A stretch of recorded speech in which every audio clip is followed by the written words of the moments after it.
Just make it very natural. And so I was saying that that's the problem we have, that there's no topic. One of the things that I mentioned before is how amusing I find all questions about enlightenment. I might add that I also find it amusing, when we're talking about spiritual teachers and gurus and followers and disciples.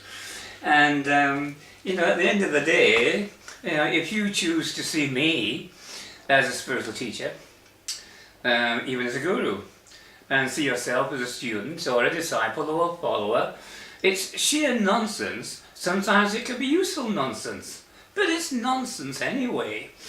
And so I'm not here to give lectures. I don't give talks. I'm not, in that sense, a spiritual teacher. I'm not a guru. I'm just a funny old man that just talks to friends. Now, one of the reasons I do that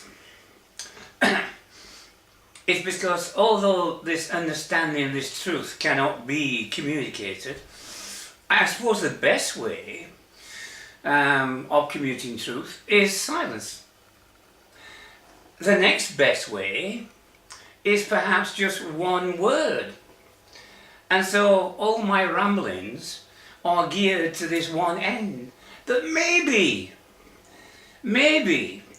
I may say that one word that may help you to shift your perception,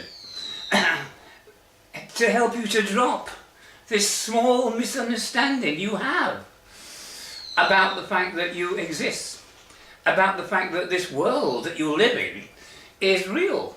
Now, having said that, and believing myself that none of this is real, that it's all illusionary, you might say to me, well, I can't accept that.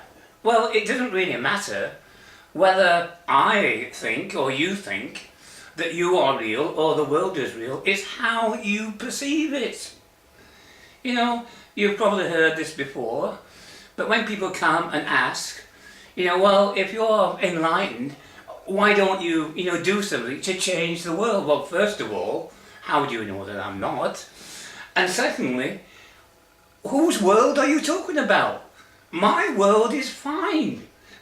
It's how you see your world.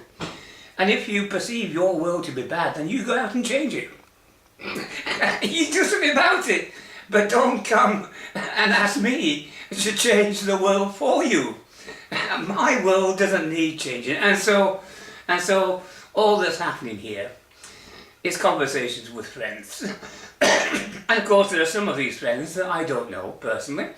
And so people I don't know are just potential friends. And so it's just a funny old man talking to funny little people who believe that I happen to be a spiritual teacher, who believe that I am a guru, who believe that they are real, who believe that I am real, who believe that the world that we both live in is real.